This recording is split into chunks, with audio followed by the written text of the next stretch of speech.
మగవులు మెచ్చే ఆషాఢం sale Chennai shopping mall ఆడి KG sale.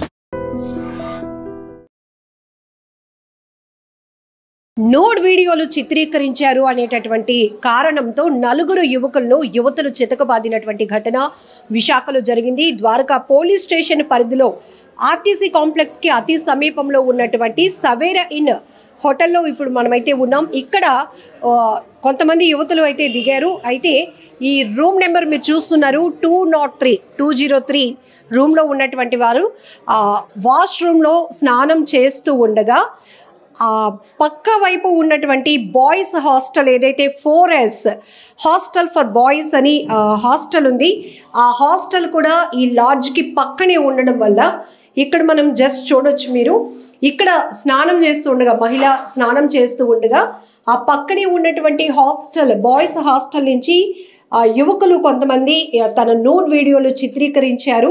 ఇది గత 4 రోజులుగా కూడా వాళ్ళు తమ వీడియోస్ని చిత్రీకరిస్తున్నారు, నేను నోటీస్ చేశాను అని చెప్పేసి ఆ యువతి ఇమీడియట్గా మిగతా యువతులతో పాటు అక్కడికి వెళ్ళి ఆ బాయ్స్ ఎవరైతే ఉన్నారో నలుగురిని కూడా బాగా చిత్తకబాదారు. ఆ తర్వాత ద్వారకా పోలీసులకు ఇన్ఫర్మేషన్ ఇచ్చి యువకుల్ని అయితే వారికి అప్పగించారు యువతులు.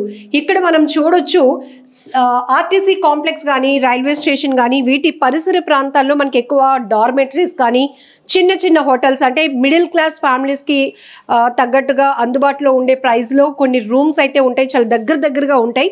ఈ కన్స్ట్రక్షన్స్ కూడా మనం చూడొచ్చు. ఇక్కడ ఇరుకుగా ఉన్నటువంటి ప్రాంతంలో పక్కనే హాస్టల్ ఉండటం, ఇక్కడ లాడ్జెస్ ఉండటం, ఇవన్నీ మనం చూస్తున్నాం.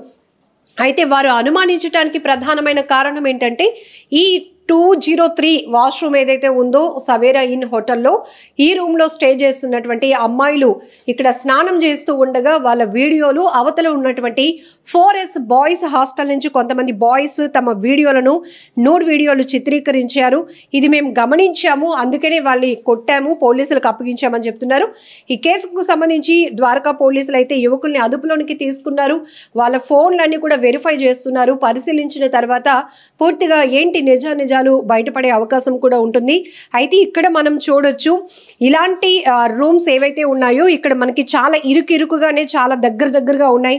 కన్స్ట్రక్షన్స్ కూడా చాలా పక్కన మినిమం స్పేస్ కూడా లేకపోకుండా ఉండడం. ఇంకొక వైపు ఇక్కడ వాష్రూమ్స్ అలానే అవతల హాస్టల్ గదులు కూడా దగ్గరగా ఉండటం ఇక్కడ మీరు విజువల్లో చూసారు ఆల్రెడీ. సో స్కోప్ వాళ్ళు అనుమానించడానికి కూడా ఎలా స్కోప్ ఉంది అంటే ఇక్కడ మనం ఈ వాష్రూమ్లో ఇక్కడ ఇలా స్నానం చేస్తూ ఉంటే కనుక ఖచ్చితంగా ఆ పక్క నుంచి ఆ మనిషిని చిత్రీకరించడానికి అక్కడ అవకాశం ఉంది. ఆ కిటికీలో నుంచి వాళ్ళు తమ నోడ్ వీడియోస్ని చిత్రీకరించారు అనేటటువంటి అనుమానంతో యువతులైతే ఆ యువకుల్ని చితకబాదారు, పోలీసులకు అప్పగించారు. సో ఇప్పుడు ఈ ఘటన అయితే కనుక తీవ్ర కలకలం రేపుతోంది. ఎందుకంటే ఇప్పటికే మనం చూస్తున్నాం ఇలా నోడ్ వీడియోస్ చిత్రీకరించడం, బ్లాక్మెయిల్ చేయటం, సో ఆ తర్వాత సూసైడ్ చేసుకోవటం, ఇలాంటి తమ పరువు పోతుందనో లేకపోతే తమ వీడియోలు అవతల వాళ్ళు చిత్రీకరించారు అనే కారణాలు అది అనుమానమైనప్పటికీ కూడా తీవ్రంగా వేధించేటటువంటి పరిస్థితులు ఉంటాయి.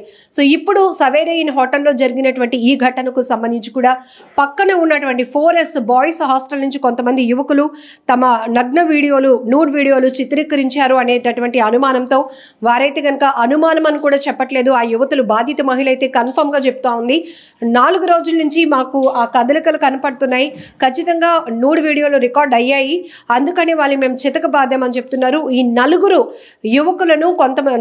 యువతులతో పాటు వారితో కొంతమంది అబ్బాయిలు కూడా వచ్చినట్టు తెలుస్తోంది. అయితే వీరందరూ కలిసి ఫస్ట్ వాళ్ళకి దేహశుద్ధి చేసిన తర్వాత ద్వారకా పోలీసులకైతే అప్పగించడం జరిగింది. ఇప్పటికే పోలీసులు మనల్ని హెచ్చరిస్తూనే ఉన్నారు, ఎడ్యుకేట్ చేస్తూనే ఉన్నారు. ఎప్పటికప్పుడు అనుమానితుల కదలికలపైన మీరు అప్రమత్తంగా ఉండాల్సినటువంటి అవసరం ఉంది. ఒకవేళ మీకు కన్ఫర్మేషన్ కాకపోయినా అనుమానం ఉన్నా కూడా ఇమీడియట్గా మాకు సమాచారం అందిస్తే గనక ఫోన్ వెరిఫై చేస్తాము. వాళ్ళకు ఉన్నటువంటి విచారణ కూడా గోప్యంగానే కొనసాగుతూ ఉంటుంది. ఎందుకంటే ఇది పర్సనల్కి సంబంధించినటువంటి వ్యక్తిగతమైనటువంటి పరిస్థితులు ఉంటాయి. ఒకవేళ నిజంగానే ఆ యువకులు నగ్న వీడియోలు అంటే న్యూడ్ వీడియోలు చిత్రీకరించి తర్వాత వాటిని చూపించి బ్లాక్మెయిల్ చేయాలనుకున్నారా, వాటిని చూసి ఎంజాయ్ చేయాలనుకున్నారా? ఎందుకంటే ఈ తరహా ఘటనలు మనం ఈ మధ్యకాలంలో ఎక్కువగా చూస్తున్నాం.